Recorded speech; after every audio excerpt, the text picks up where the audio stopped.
ഏറെ ആരാധകരുള്ള താരമാണ് ഉർവശി. അടുത്തിടെയാണ് ഉർവശിയും പാർവതിയും കേന്ദ്ര കഥാപാത്രങ്ങളെ അവതരിപ്പിച്ച ഉള്ളൊഴുക്ക് തിയേറ്ററിൽ എത്തിയത്. മികച്ച അഭിപ്രായം നേടുകയും ചെയ്തു. ഉർവശി അഭിനയം കൊണ്ട് അത്ഭുതപ്പെടുത്തിയ മറ്റൊരു സിനിമയായിരുന്നു. തൻ്റെ അഭിനയ മികവ് മലയാളത്തിൽ മാത്രമല്ല മറ്റു ഭാഷകളിലും തെളിയിച്ച താരമാണ് ഉർവശി. നായികയായും സഹതാരയുമായൊക്കെ ഉർവശി പ്രേക്ഷകരെ അത്ഭുതപ്പെടുത്തി. 1978 റിലീസായ വിടരുന്ന മൊട്ടുകൾ എന്ന മലയാള സിനിമയിലാണ് ഉർവശി ആദ്യമായി അഭിനയിച്ചത്. 1979 കതിർ മണ്ഡപം എന്ന സിനിമയിൽ ജയഭാരതിയുടെ മകളായി അഭിനയിച്ചു. 1980 ശ്രീവിദ്യയുടെ ഡാൻസ് സ്റ്റുഡൻ്റായി ദിഗ്വിജയം എന്ന സിനിമയിലും ഒരു വേഷം ചെയ്തു. 1983 13-ാം വയസ്സിലാണ് ആദ്യമായി നായികയായി അഭിനയിച്ചത്. കാർത്തിക് നായകനായ തുടരും ഉണർവ് എന്ന തമിഴ് ചിത്രം 1983 ഷൂട്ട് ചെയ്തെങ്കിലും 1986 റിലീസായത്.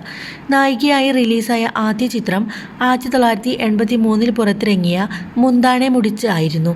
ഈ സിനിമ വൻ വിജയം നേടിയത് ഉർവശിയുടെ സിനിമാ ജീവിതത്തിൽ ഇത് വലിയ വഴിത്തിരിവായി.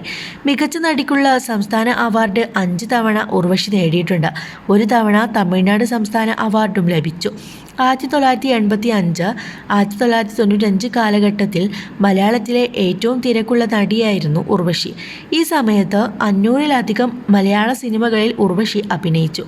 മലയാളം, തമിഴ്, തെലുങ്ക്, കന്നഡ, ഹിന്ദി സിനിമകളിലും വേഷമിട്ടു. അഭിനയത്തിന് അപ്പുറം സിനിമകൾക്ക് കഥയും താരം എഴുതിയിട്ടുണ്ട്. ഉത്സവമേളം, പിടക്കോഴി, കൂവുന്ന നൂറ്റാണ്ട് എന്നീ സിനിമകളുടെ കഥ ഉർവശി എഴുതിയതാണ്. പിടക്കോഴി കൂവുന്ന നൂറ്റാണ്ട് എന്ന സിനിമയുടെ പ്രൊഡ്യൂസറും ഉർവശി തന്നെയായിരുന്നു. തിരക്ക് പിടിച്ച അഭിനയ ജീവിതത്തിനിടയിൽ വിദ്യാഭ്യാസം മുന്നോട്ട് കൊണ്ടുപോവാൻ താരത്തിന് സാധിച്ചിരുന്നില്ല. പ്രാഥമിക വിദ്യാഭ്യാസം തിരുവനന്തപുരം ഫോർട്ട് ഗേൾസ് മിഷൻ സ്കൂളിലായിരുന്നു. 4-ാം ക്ലാസ്സിന് ശേഷം കോടമ്പാക്കം കോർപ്പറേഷൻ ഹയർ സെക്കൻഡറി സ്കൂളിലേക്ക് മാറി.